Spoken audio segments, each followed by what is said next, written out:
them in via X at 984 in the morning. That's our handle, hashtag drive in. You can also do it via WhatsApp. Send a message, a voice note, your choice. 0701 984 984 is the number. Listen, we'll delve into it in just a second, but I want us to start off with a game of two truths and a lie. You game, CS? I didn't get that. Two truths and a lie. So I'll give you three statements, two of which are true, one is a lie. You have to figure out which one is the lie. All right? Yes. So, first set of questions. There are just two sets of questions. So, here we go. Two truths and a lie. Statement number one. Finland has the highest coffee drinkers in the world. Second statement. Global smartphones users are projected to go up to 5.5 billion people from less than about zero in 1950. By 2030, it should be 5.5 billion global users of smartphones. Third statement, Harambee Stars made 50 million shillings in 90 minutes. Where's the lie? First one. First one. Yeah.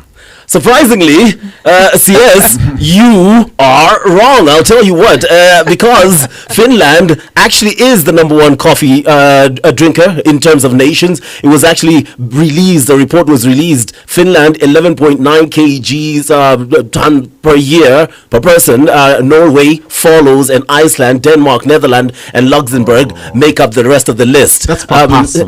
Yeah. But if it's per person, that means ultimately if you add up the average of that country, whoa, it's crazy. Second one, yes, that's the projection of smartphone users expected to be 5.5 by 2030, which is a very telling thing in terms of where the world is going and jobs and employment and investment, which is something we'll delve into. Second set of questions, very quickly. Three statements, which is the lie? Statement number one, you know ginger cats, the orange ones? Most of those cats will be male. Speaking of color, purple is not a real color. Statement number three, CSs are in control and not PSs. Where's the lie? First one. I'll tell you this, most ginger cats are actually male simply because the gene responsible for this orange fur is located in the X chromosome, and it involves a specific deletion near the ARHGAP36 gene, which is not important. According to studies published Current Biology and reported by The Independent, the deletion boosts the pigmentation, and that is why most cats which are ginger, aka orange, are actually male. Interesting. As for purple not being a color, true, the color purple is perceived by human beings. It's not a fundamental part of the electromagnetic spectrum and is essentially created by the brain when it interprets simultaneous stimulation of red and blue light receptors, according to scientific findings, meaning those lights come and you see purple, but it's actually not purple like what I'm seeing right in front of me. So that's true. That means the only statement left as a lie is that CSs are in control and not PSs. And before you even jump in, the Standard, which I'm holding in my hand, has the story of the Cabinet Secretary of Education, Julius Ogamba, fighting his two PSs. So here comes the question. I wanted to ask Kafogo last time, but then, that conversation, I mentioned a name which I won't mention because it really ticked him off. And every time that name is mentioned, we lose, our way. So I won't mention that name, but I didn't get a chance. What is the truth? We've seen it. Flower girls. President doesn't listen to them. CSs are just there as the face. They have no sway. We're seeing the story of the CS of Education. What is the story for your ministry? Well, I have not come across that in my view, and I think our opinions and decisions, because they're really professional, are taken seriously, and I would not pick an issue that we have presented, well researched, that did not sail through. So I think we'll be incorrect. And by the way, it doesn't mean that anything appearing in a headline therefore is correct. It's also written by people who may also be victims of misinformation. And I think also it's true that as a country, we tend to pick stories that are adverse. That's what really sells. But I think the truth is a lot of good things are going on. Teamwork is essential, whether at the ministry, in any company, and there must be a structure. Order must come from the top all the way down, but the room for consultation, which is really a management style, must always be given due space. I love that, especially the part where you say human beings can be confused or misled by misinformation. Absolutely. That's why you're here this morning, so we can put into perspective the right information and hear it from the man himself. CS for Investment, Trade, Industry, Lee Kinyanjui. And I guess the first question, just to set us all off, is what do you make of that section of the country, investment, trade, and industry, its current state and its projected state overall view? Thank you. So I think first as a country, if you are to start basically with trade, this is probably the most turbulent time in the history of trade in the world, with all these tariffs back and forth, two major wars, in Ukraine and parts of the Gulf region. So I think all this has brought a lot of disruptions to trade, but I think as a country, we are negotiating and trying to work best with all the players. And I'm sure you know that in recent times, Kenya has entered critical trade agreements with the Gulf, with the European Union, now currently discussing with the US and many others. And the interest in Kenya remains very high. And I just want to underline very high, because we are seeing investments that we probably never thought would come to Kenya and Africa, and not again in that speed. In the area of industry, I think it's good to note that where the country was 20, 30 years ago, where we were mainly a coffee and tea kind of economy, that has completely changed. Kenya is now leading in the digital space, and I think more and more the conversations will be around how we can grow our digital footprint across Africa, noting that when it comes to internet penetration, I think Kenya leads in Africa, and we have a very, very respected positions, even in terms of manpower and so on. Then again, when it comes to industry, the traditional industry as you and I know it, we have opened up opportunity for special economic zones where we are simply trying to get companies from across the world. And we have seen huge success. I was 2 weeks ago, I visited a factory coming up in Tatu City that is a total of 55 acres, all beacon to beacon. That's one factory. You need a vehicle to go around one factory, and many others that are coming up. So there's a huge, again, interest in Kenya, because if you're producing for the world now, it pays not to be in one continent, because some of these trade disputes can come and completely render you out of touch, even pandemics as we saw. So companies that have a global presence would want to be across different continents, different countries, benefiting from the various incentives that different countries put. So I think we're in a good space. It could be better, but we're there. It's a good thing you touched on the US and the trade tariffs. Maybe just to get to understand where that conversation has gotten to in terms of Kenya being marked for a reduction in terms of those tariffs that were imposed. Once, of course, the focus shifts from Europe and Asia. Where are we as we have this conversation today morning? When you're looking at the issue of tariffs, the most important thing is not exactly how much you will be charged, but the differential between you and your competitors. Assuming you have 4 countries that are exporting to the US in this particular case, and you're all exporting the same commodity. You want to check what are your competitors charging. Is it 10%? Is it 5%? So for Kenya, because our main commodity is actually textile, we are really looking at countries that are also competing on the same.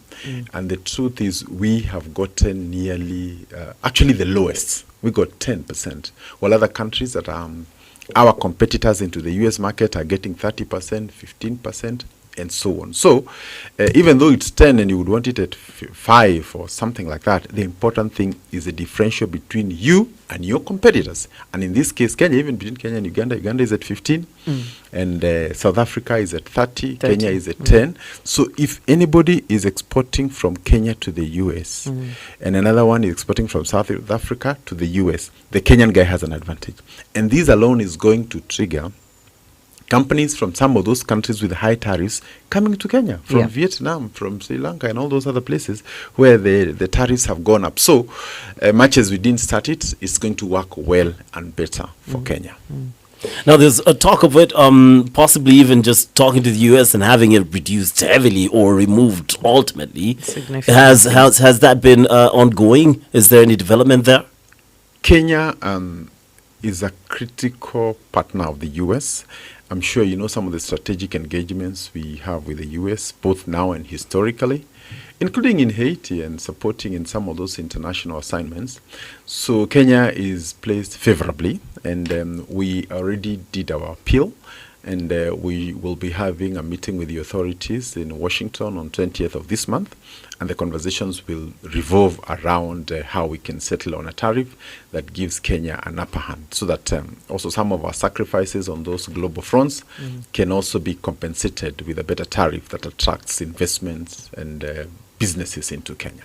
Speaking of those tariffs, the new tariff list released, Trump, Brazil hit with 50%, which is crazy. Canada 35, and if they play around, it could go up to 40. But we understand the war going on between Canada, a political war going on between Canada and the U.S. And you see the likes of South Africa being hit with 30%. And when you look at this list, you see Brazil, you see South Africa, you see India. Brics starts checking into your mindset, and you can see the repercussions of it.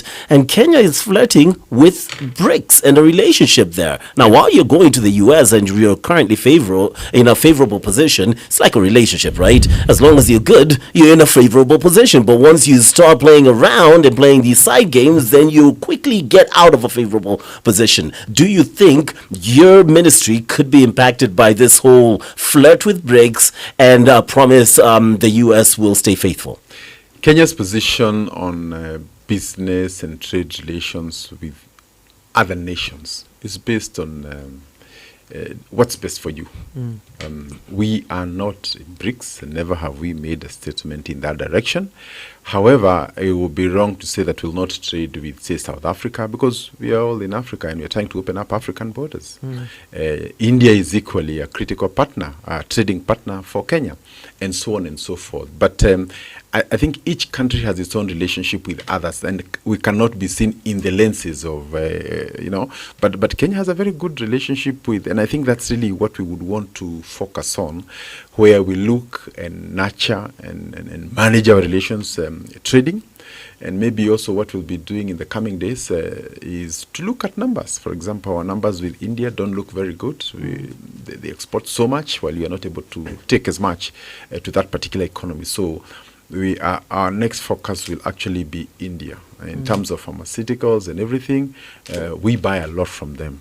But when it comes to them taking up our commodities, they are at a very low level. So we also have hard conversations that will be starting very soon with all these nations, because our responsibility is to look at the interests of Kenya, whether it's in relation to country A or country B, but to see how we can open up markets abroad, even as we allow them to bring their commodities in areas we cannot be able to produce. Interest of Kenya, manage. These words just take me back to the first uproar, KICC, Bomas of Kenya, uproar, and now Kenya Pipeline in the periphery, potential uproar going there. If you're wondering what I'm talking about this so-called privatization drive that's happening or seemingly happening in Kenya, where Kenyans have been asking, why are you selling our parastatals at all?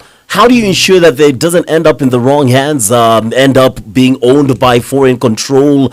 We've heard stories of the former president and his family and the expressway and who owns what. We know how it goes with the people with the money and power in this country owning something that was for the people. And there's a lot of concern about this drive this government is seemingly intent on making. What's the public interest test, and which assets are off limits? First, I think we need to agree that governments across the world were never designed for business. They are designed to create an environment for businesses to thrive, but they themselves shouldn't do business. And it's for this reason that Safaricom was previously a department in Telcom. And the moment we allowed it to go private, now Safaricom is the biggest in Africa. We have products like M-Pesa that are now a global icon. So privatization allows creativity, flexibility, mobilization of capital, and so on. So this is what happens all over the world, even in the UK. British Airways for a long time was actually with the UK government, but they sold shares. So there's nothing wrong with that. And the moment a product is taken to the stock exchange and it is now on sale, it means you and I can buy. And if you don't buy, don't blame those who have bought, because the opportunity is there for all of us to buy if you want and if you're interested. So it's not being done. If you want, if you're interested, you didn't touch about if you can. Yeah, it's not being sold clandestinely. It's public announcement. Any Kenyan who wants to buy, even foreigner who wants to buy, participate in it. So the point is, when it's at the stock exchange, it's a public sale. Anybody can participate. But allow me also to say, there's also a sense in which we criminalize when Kenyans participate in ventures. For example, recently, Java restaurants changed hands. Went to group of investors, among them Dangote. Kenyans are quiet, they're happy. Assuming any other name was mentioned, oh, this would be great news. How did they get that? So we'll end up in a situation whereby Kenyans will not participate in their own country because of negative vibe. Why should I have a problem if you today or anybody else finds value in pipeline, thinks it's a good thing? Now we talk. Why shouldn't we be psyching each other? Hey, I have 20,000 in my account. I want to buy a pipeline. Another guy, the same. But now we have started on a negative note. Other people want to buy it. Hey, why should we allow them to buy it? The vibe should be everybody in their circle. You can go and sell your cow, own part of pipeline. You'll get this kind of income. It helps you to be in control, But otherwise, Uganda will come and buy the shares there. Other people will come and buy it. Well, you can't compare Java to something, for example, like Kenya Pipeline. But I think the reason why you see that kind of sentiment coming from Kenyans is because we have such eroded public trust in anything that has government in it, anything that has government officials in it. So I think the question here, and maybe the task on government should be, how do we then rebuild public trust? Because then the intentions are good, but then again they say the road to hell is always paved with good intentions. So you will find a situation where this is something that's very sound. I do understand the whole agenda and motive behind privatization of our institutions, because at the end of the day, we need to look at where's the world heading.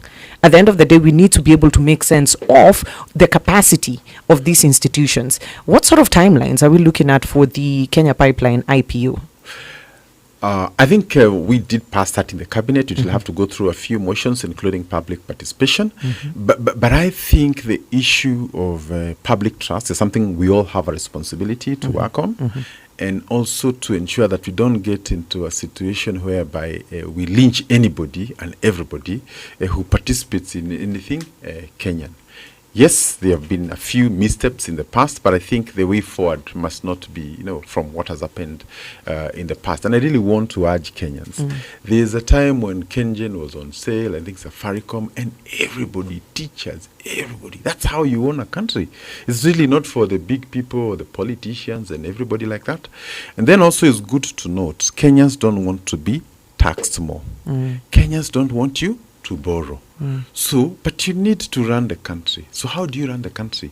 Part of it is to liquidate assets that you already have. And actually the role of government should be assets that are already mature and are running and are profitable. You exit that, and now you take others, for example, like areas to do with industry. That right now, maybe let's assume the country wants to invest in making smartphones and that kind of a thing. That's now where the government should put its money. And then when it grows to a certain level, then offload it. Go and take another area. That's how the government investment should be, so that you create confidence in an area, create profitability, then exit and take other areas that are currently, at that particular time, not profitable. That's how you guide public investment. It's interesting you said that, because now I'm wondering, is that the main goal or the intended achievement for the government in the planned IPO listing of the KPC, Kenya Pipeline Company, to get funds to continue functioning? Absolutely, absolutely. So at any one time, government is investing in different projects. So those projects reach maturity, and if they can be offloaded, look at even the expressway, for example. The expressway, people pay to use it. So as we move forward, like now, the Rironi up to Nakuru, that's a toll road, you know. So this toll road in future should be owned even by Kenyans. You have a share in a toll road. That's what happens, pension funds. Individuals can come and own a part of it because this is a commercially viable project. So that's how really Kenyans need to come. So government doesn't need to own all the roads, own all the radio stations, own all the Kenya meat factory kind of situations. No. I think really, I think there's a misconception around Kenyans believing that. Then someone was asking, it's profitable. Why are you selling it? That is the very reason why you have to live there, because now it can run on its own. It has a life of its own. Yeah. Then now you can take others that require baby steps and has to be handled. Once it reaches that level, then you exit and you move forward. That's the role of government, to de-risk. And once you've reached a level where it can take off, then you let the public, which is you and I, to own it.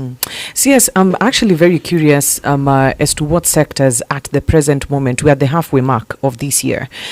What are the sectors that have been performing best in terms of trade and investments, and where opportunities lie? Because I'm heading towards looking at what the current situation is economy-wise for SMEs, MSMEs, and what the labor market is looking like. But first, I'd want to understand what the sectors are looking like at the moment.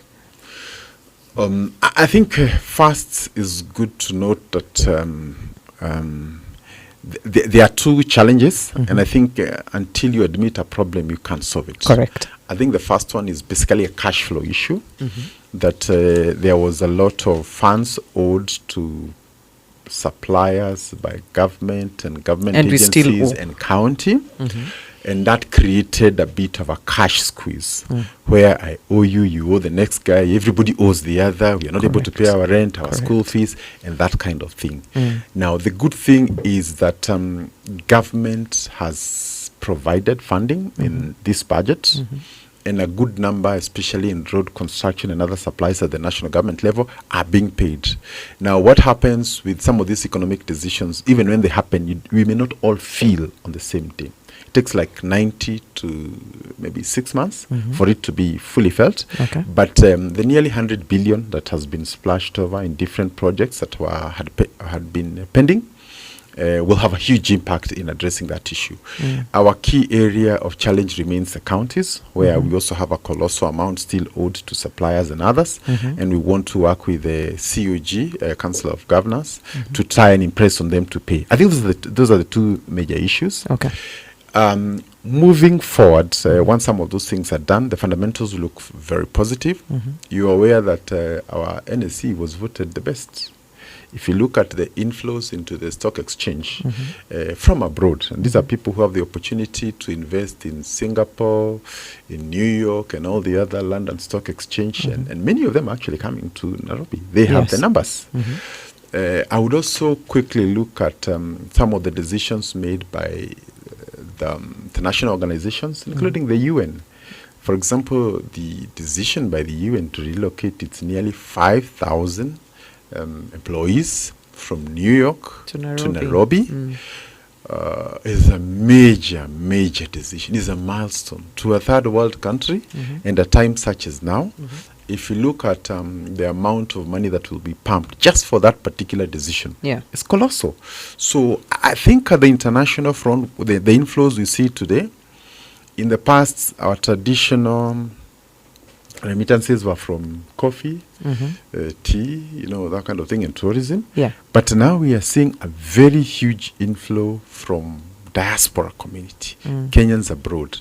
And just in the last 2 years, through the government labor mobility program, we have been able to provide opportunities for over 400,000 Kenyans across the world to go and work. Now, these are the Kenyans who are sending money to their families and so on, and that's why now that has really gone up. There are also good investment opportunities, both in housing, whether it's affordable housing by government or private, and that's why the uptick within the housing sector has also been very huge. And this is not just If you look at Nairobi, for example, you'll find a block of apartment, maybe 300, half of them are owned by foreigners. So again, you have both regional and international people coming to Kenya.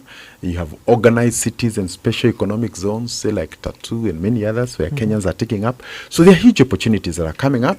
And I think all we would ask is that Kenyans participate. This is their country. And great things are happening, and we would want them to be part of it. We're speaking to the CS for Investment, Trade and Industry, Lee Kinyanjui. We'll be back with him as we delve into some other serious weighty questions, including business climate and cost of doing business in this country, which is really struggling. Company closures and job losses, while it's seemingly investment is coming in, the foreign trust is there. Locally, the picture painted is slightly different. And how does that get affected by the political climate and investor confidence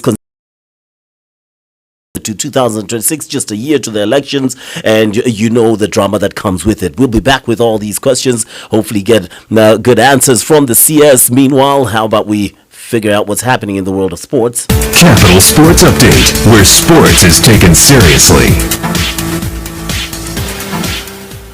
All right, so Harambee Stars players each received $1 million Kenya shillings. Yay! That was last evening as part of the promise by the President of the Republic of Kenya, President William Samoei Ruto, to reward them for a good performance at the Africa Nations Championships. Actually, to be exact, for every win, they will be getting $1 million shillings, ultimately equivalent of 42 million shillings per win for the entire setup of the team. In a statement, State House spokesperson Hussein Mohammed, former journalist who is right now not a favorite, said a total of 42 million Kenya shillings was dispersed through the Ministry of Sports to the 27 players and 15 members of the technical bench and the entire delegation. What would you do with 42 million shillings? And that's in 90 minutes. They can make more. Angola up next, and I think they will. So ultimately, 48, 42, 42, 84. What? Yeah, money. Choose your job and your career wisely. That's all I'm going to say. Harambee Stars beat the DRC by a solitary goal in their opening match of Group A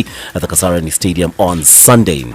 At the same time, Harambee Stars head coach Benny McCarthy has praised Kenya Commercial Bank young star Manzoor Okwaro as a key cog of his playing philosophy. The South African actually says Okwaro's versatility and fearlessness was absolutely crucial, and I mean crucial, to their win over the DRC on Sunday.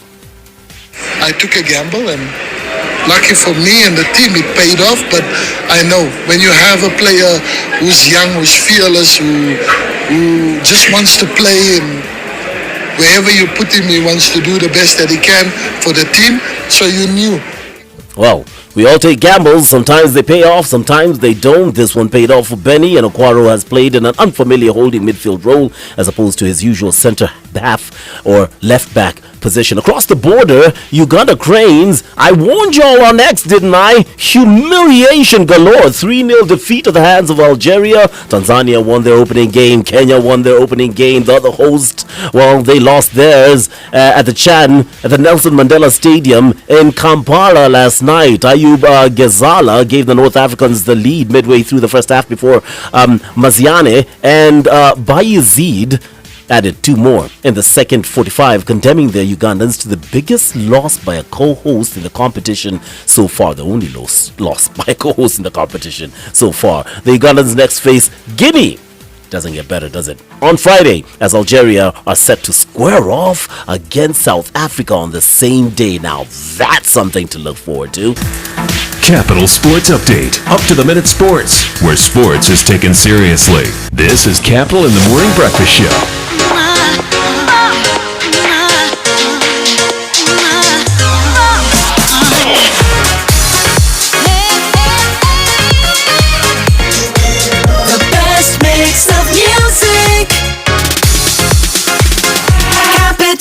FM.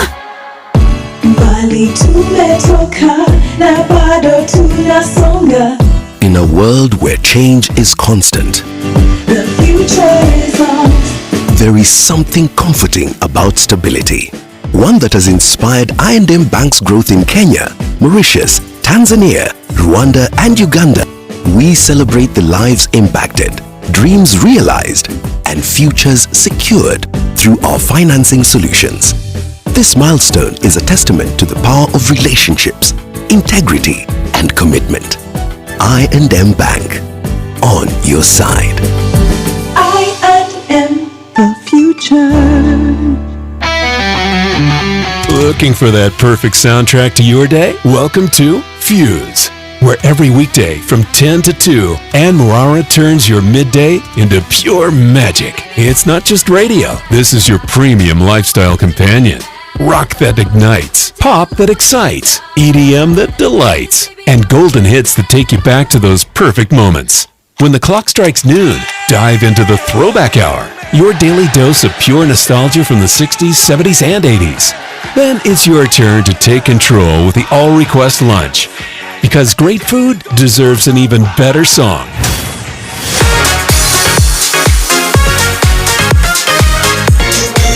The best mix of music.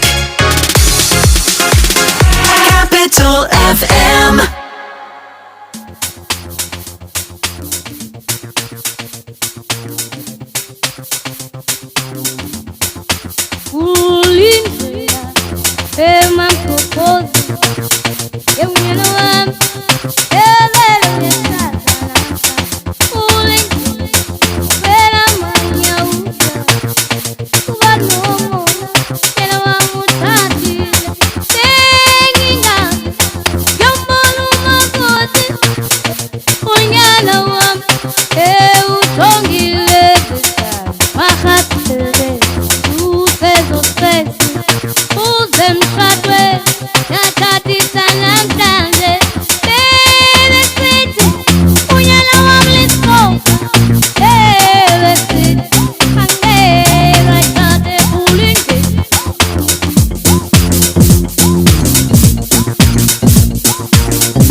Sounds of the lady that we lost in 2004, the 9th of May, at the age of 39, man. She was so young. Insane talent gone. Brenda Fassi, Vulindela playing right here on Capital in the morning. It is a conversation time, and we are having that vital conversation with the one and only CS for Investment, Trade and Industry. Lee Kinyanjuru in the house, all smiles for now. It's good to have him smiling. So in case you were wondering, one of the topics that we're talking about is the tariffs that have been slapped to countries around the world. This is one of the key factors that will be dealt with on Financial Focus. But there's a whole lot more that she'll deal with, and she'll tell you before the end of the show what to look forward to in the show today. But considering she is the financial brain when it comes to Capital in the morning, might as well let her take over because she's been going through a lot of documents, a lot of numbers, and it should be an interesting one for the CS. You know, the numbers can be so confusing, and I get why Kenyans are always just looking at numbers. They're like, man, yesterday we had 15%, today we had how many billions. It can be very, very confusing for just the common person who really does not have the backing of a financial mind. But we have to speak to the numbers because those ideally come from government, and we have to hold you to account. So I'm looking at the 2025 economic survey, which of course projected a hopeful 5% GDP growth here. And digging deeper, that same survey shows 90% of the new jobs are in the informal sector. Yeah. And key productive sectors in these, of course, have the likes of construction, and that's why I'd even asked, like, what are the biggest performing sectors? But of course, construction takes the cap when it comes to this. Now, this is, of course, this survey is compounded by a report that came from the World Bank warning Kenya about its fiscal path, and it called our fiscal path fragile. And I am using quotes because that is the same word that was used by the World Bank.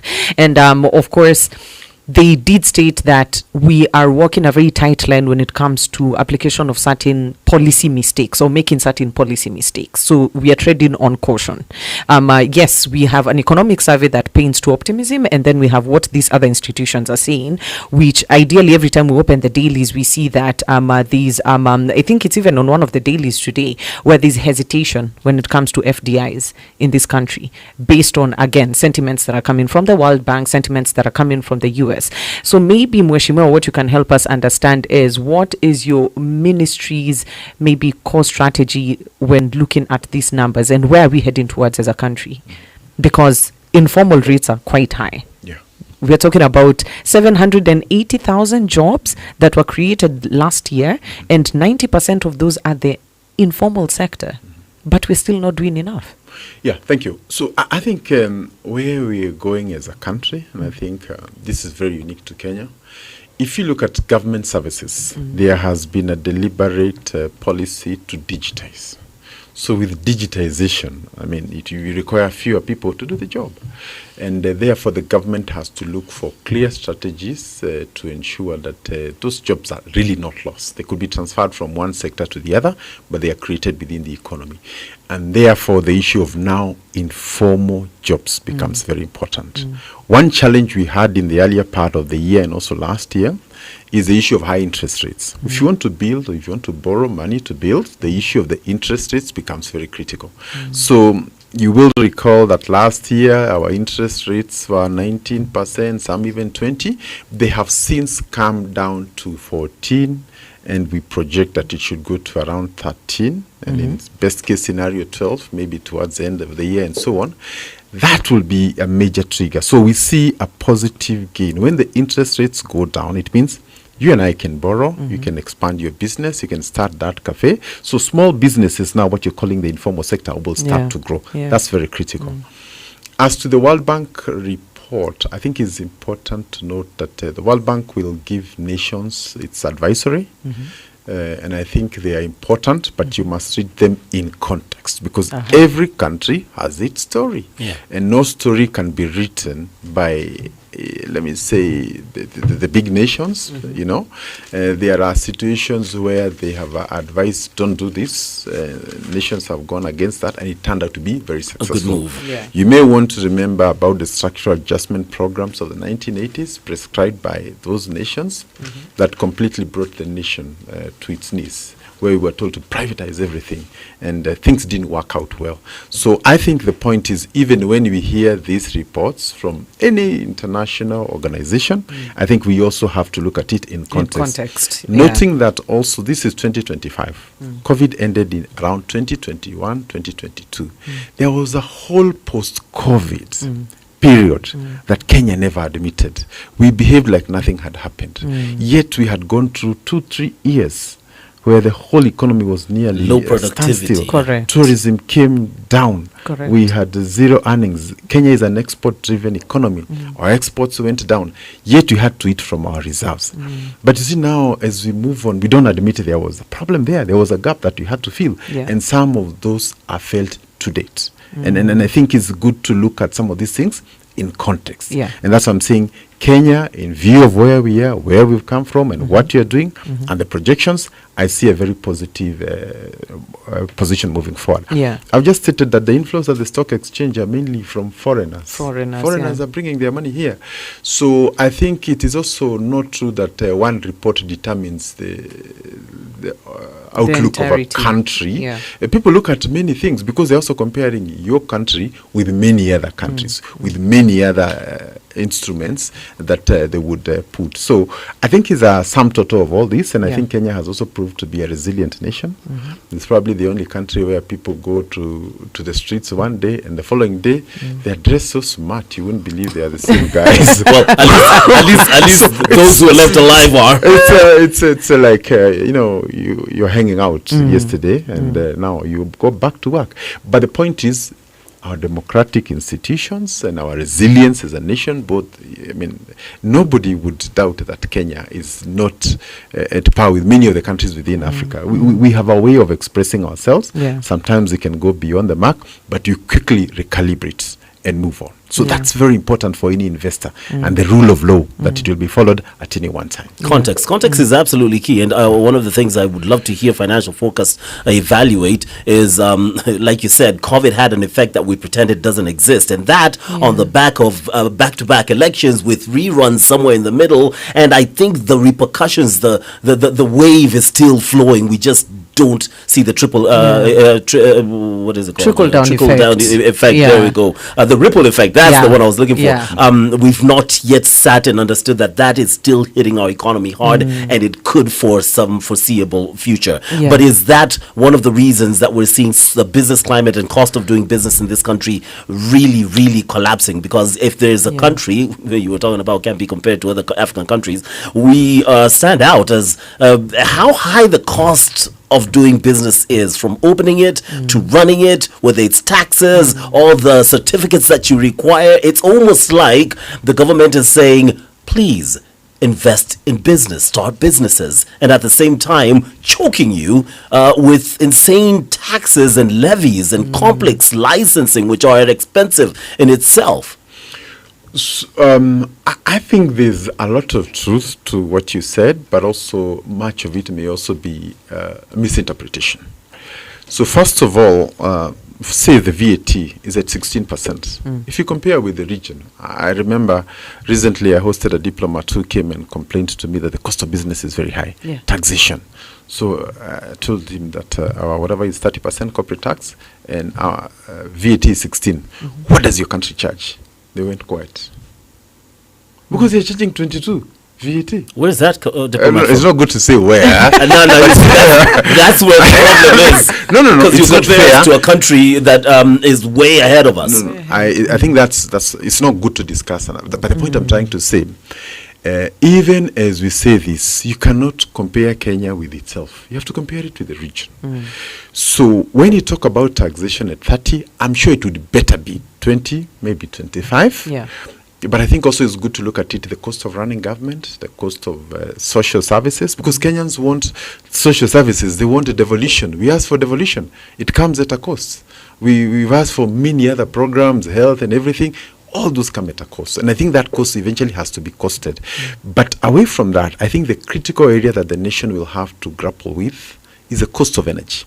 That one we are guilty as charged, because even when you look at it regionally, our numbers are slightly higher than some of our neighbors.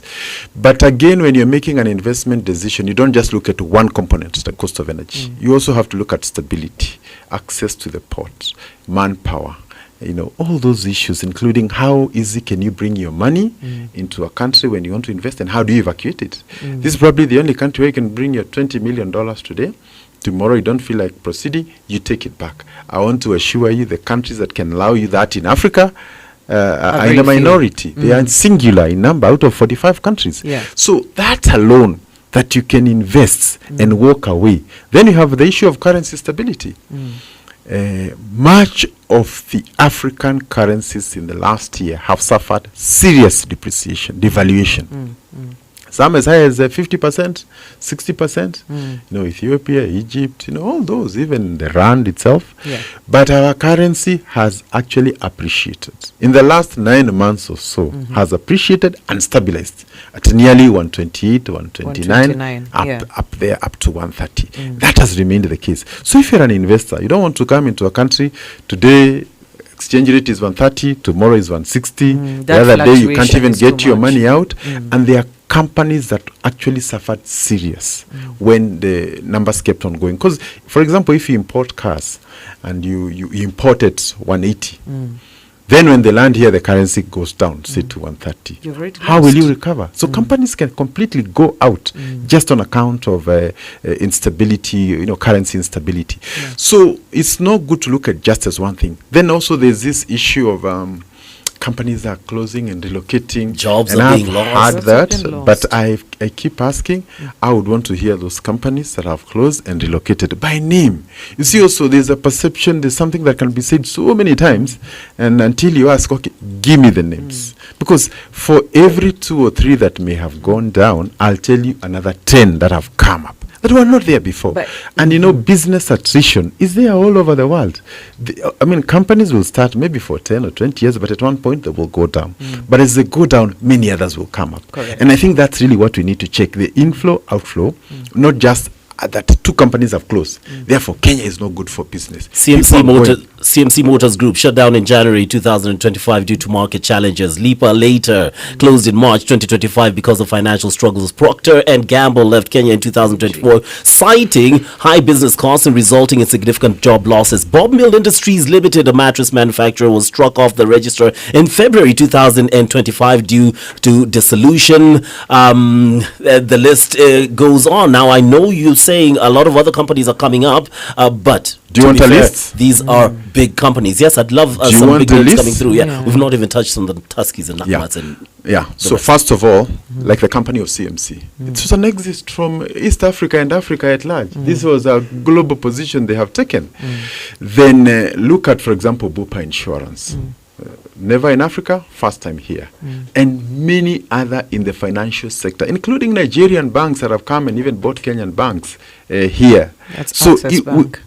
Access Bank, among many Yeah. others. So within the same period, I want to assure you, we have nearly like 100 that have come here. And I want to challenge you to go to places like Tatu City, go to Kitengela, see the industrial centers that are coming up. So it is true, one may come down for one reason or the other. And I think business adaptation is also another key thing. If you don't adapt to the times, you will not be able to survive. And this is true to any business. But having said that, we see a bright future for the country. And I think also we want Kenyans to have the right attitude, just like in the banking sector. You put your money in a bank because you believe tomorrow you'll go and get it back. So trust is everything. So if Kenyans become part of the peddlers of negativity in their own country, they will also devalue. But I want to say globally, notwithstanding people pitching in foreign countries for 2 months, speaking against their own country, we have the UN and other global big companies and corporates coming to Kenya. It's impossible to let you go without the final question. Just for the record, I do go to Kitengela often. My folks are from there, so they're EPZs and SEZs. We know of them, and it's a great move, sustaining them and encouraging them to flourish. Now, that's the challenge for your ministry, and we could delve into that conversation and some of the challenges, but I will take another few minutes, which you don't have. At the same time, there was another line you said that I really wanted to come to. Mungu ametoka kivyangu, ni sawa. Yes, can't let you go without answering this one. Kenya, Tanzania, trade relations. There's a whole lot of drama going on there. We heard what the President Suluhu said on that side. Trickle effect is that now there are calls for, hey, lipiza kisasi, show them sisi ni wanaume also. So those ties are facing disruption time and again, disputes time and again over non-tariff barriers, market access. An estimated 40,000 Kenyans living in Tanzania, some of them who sent videos and asking for a solution to be found, many engaged in the informal sector, which has been banned, with reports that thousands may have to shut down. That makes us ask what are the immediate steps that your ministry and the government are willing to take and offer to these investors in the foreign land? Or how is that situation between Kenya and Tanzania being handled, and what's the story so far? So Kenya and Tanzania are both partner states within the East Africa community. Correct. Where we have agreement on movement of goods and services, and also individuals. So you can go to Uganda, you can go to Burundi, and for that reason, you have a lot of Burundians who've come to Kenya, Ugandans who are in Tanzania, and so on. And therefore, Kenya, and we've already made the protest, believes that the move by Tanzania goes against the spirit and letter of the EAC protocol, We've already made that formal, and we've done a protest through the EAC and also to the Tanzanian government. But beyond that, it's also good to appreciate they are going through an election. And sometimes when nations go through elections, sometimes they tend to be inward looking. And maybe the regional and nationalistic factors come into play. But that should be over by October. So I think as a country, we are also conscious of that part. But we will continue engaging Tanzania. We believe that we have a long history together. And especially because of the global turbulence arising from tariffs, we believe that it's time for African nations to trade more. Only 14% of trade happens within and among African countries, against like the European Union at 46. If you go to the Asian countries, it even gets higher to about 70%. But here in Africa, we're only at 14%. So any acts that go to undermine even that 14% are ill-advised, and we don't think that should be the direction that the continent takes. Absolutely. And I just want to get a final word from CS in terms of a part in short that would, and this is a message going out to business owners, to CEOs, to investors. And this is a sentiment coming from them where 1 in 3 firms will not be hiring in 2025. And that's a very, very major red flag when it comes to job creation and consumer demand. Now, the same CEOs see taxes, cost of doing business, like we mentioned earlier, and political uncertainty are holding them back. But there's good news here because they are looking at expanding into other lines of business. We're looking at logistics, tech, and energy.